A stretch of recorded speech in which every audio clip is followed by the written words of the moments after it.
نحمده ونصلي ونسلم على رسوله الكريم وعلى آله وصحبه أجمعين. السلام علیکم ورحمۃ اللہ وبرکاتہ. آج کے ولاگ میں چند باتیں کرنی ہیں. ایک شخص نے ہم سے یہ کومنٹ پہ سوال کیا کہ جو شخص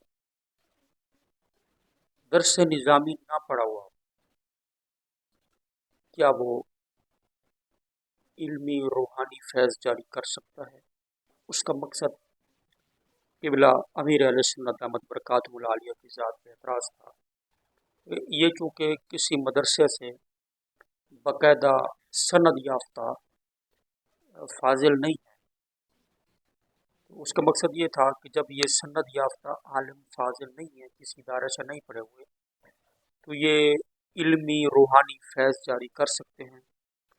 تو اس کا جواب عالم ہونے کے لیے ضروری نہیں کہ وہ درس نظامی کی سند رکھتا ہو، درس نظامی کا فاضل ہو، یا جو مروجہ درس نظامی کا سلیبس ہے وہ پڑھا ہوا ہو یا وہ اس کو آتا ہو. ایسا کہیں پر بھی عالم کی تعریف میں نہیں لکھا. عالم کی تعریف یہ ہے کہ جو ضروریات زندگی فقہی مسائل جو ہیں اس کو جانتا ہو اور ضرورت کے مسائل کتابوں سے بغیر کسی کی مدد کے نکال سکتا ہو. قبلہ امیر علیہ سنت برکاتہ العالیہ مفتی وقار الدین صاحب رحمۃ اللہ تعالی علیہ سے تقریباً 22 سال کا عرصہ آپ وہاں جاتے رہے، ان سے مسائل پوچھتے رہے، رہنمائی دیتے رہے. تو جید علماء، بڑے بڑے علماء نے ان کو علامہ کہا ہے، عالم کہا ہے. تو یہ الحمدللہ جید علماء کی گواہی ہے کہ حضرت صاحب عالم ہیں.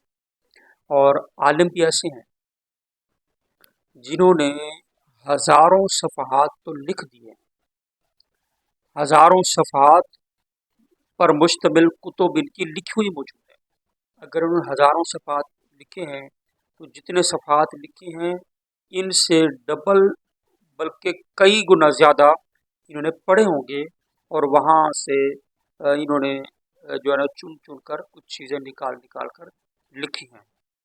تو حضرت صاحب تو ماشاءاللہ بہت زبردست عالم ہیں، اور جن کتابوں کو خود لکھا ہے ان کو پہلے پڑھا ہوگا، پھر لکھتے ہوئے بھی بندہ جو ہے وہ دہراتا ہے، لکھنے کے بعد پھر چیک کیا، پھر مجلسوں نے چیک کیا، اور پھر بار بار اس کو پڑھنا، چیک کرنا. ہزاروں صفحات کا آپ کا مطالعہ ہے، آپ پڑھے ہوئے ہیں، تو آپ بالکل علمی اور روحانی فیض جاری کر سکتے ہیں.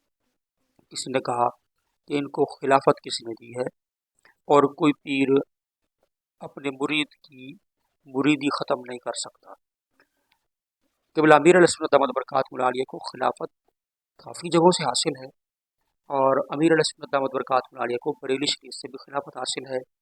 مولانا عبدالسلام صاحب خلیفہ اعلیٰ حضرت، ان سے آپ کو اولین خلافت حاصل ہے، اور آپ انہی کی دی ہوئی خلافت پر اعتماد کرتے ہوئے آگے مرید بنایا کرتے تھے.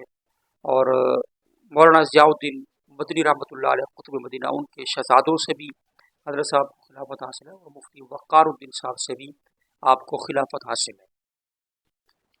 اگر مرید پیر سے بیعت ختم کرنا چاہے تو وہ بھی کر سکتا ہے، اگر مرید کو پیر خود نکالنا چاہے تو نکال سکتا ہے. اس میں کیا حرج ہے؟ اگر کوئی حرج ہے، آپ کے پاس دلائل ہیں تو آپ دلائل بیان کریں، ہم اس پر انشاءاللہ جو ہے وہ مزید غور و فکر کریں گے. اگر ہماری سمجھ میں آیا تو ہم ضرور اس کو قبول کریں گے. اشرف پٹیل جو دعوت اسلامی کا سابق ذمہ دار ہے، اس نے مرکزی مجلس شورا حضرت صاحب کو چھوڑ کے جو مرکزی مجلس شورا میں خاص کر حاجی عمران صاحب اور حاجی عبدالحبیب صاحب، ان دو ہستیوں کے بارے میں सोशल मीडिया पर बड़ी बातें की। एक दफ़ा एक मशहूर आलिम है, सैलानी वेलफेयर ग्रुप के वो सरबराह हैं, मौलाना बशीर फ़रूख साहब।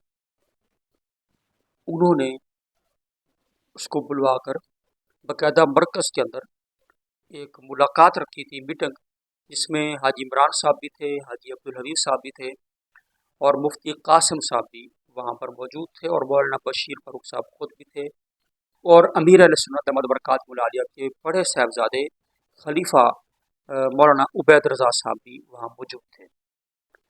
तो जो अशरफ पटेल के एतराज़ात थे, उसने अपने एतराज़ बयान किए और वही बेजा इल्ज़ाम थे कि वहाँ से यूँ हो गया, वहाँ से यूँ हो गया। अच्छा, तो इन्होंने कहा कि कोई सबूत दो। वो कह रहा है कि नहीं, ये कसम उठा लें कि हमने ये नहीं किया। तो मुफ्ती कासिम साहब ने शरई मसला बयान किया कि आप मुद्दई हैं, आप दावा कर रहे हैं, आप पर ज़रूरी है कि आप जो है इस पर कोई सबूत दें, कोई गवाही दें।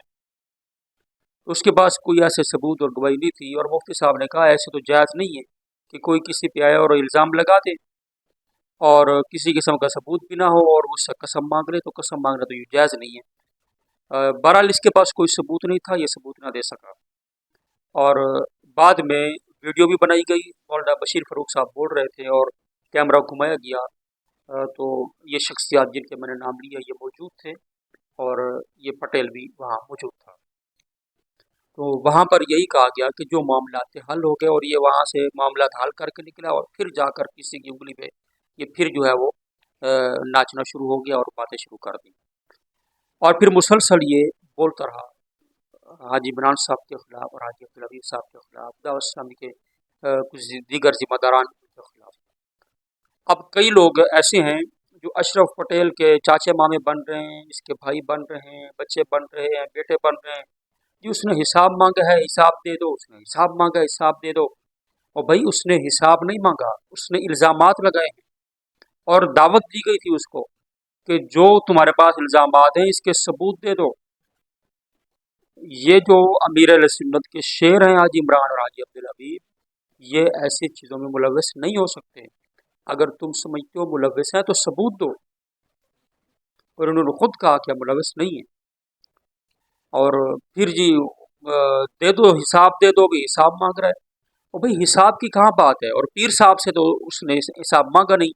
पीर साहब को तो वो कहता रहा कि ये मेरा मुर्शिद है, सारा कुछ है। उसने मजलिस शूरा पर इल्ज़ाम लगाया और दावत इस्लामी से लोगों को मुतनफ़र करने की कोशिश की। जो दावत इस्लामी के मुखालिफ थे उनके जो नफ़रत है उसमें इजाफ़ा हुआ। तो इसने दावत इस्लामी को नुकसान पहुँचाने की कोशिश की, दीन की खिदमत का जो एक सिलसिला जारी है इसमें इसने नुकसान करने की कोशिश की। और कोई कह रहे हैं कि हज़रत साहब तो कहते थे मैं अपने कातिल को माफ़ कर दूंगा। भाई दुश्मन को वो माफ़ कर देते हैं, वो बात नहीं है। यहाँ पर उनकी ज़ात से दुश्मनी है ही नहीं, यहाँ दुश्मनी दीन की खिदमत में ये रुकावट बन रहा है बंदा। दीन के जो खिदमात हैं उस सिलसिले में ये बंदा हायल हो रहा है। रब्बुल आलमीन की बारगाह में दुआ है, अल्लाह पाक क़िबला अमीर अहले सुन्नत दामत बरकातुहुल आलिया का साया आतिफ़त, साया शफ़क़त हम पर दराज़ फरमाए और दावत इस्लामी को मज़ीद तरक्की अता फरमाए।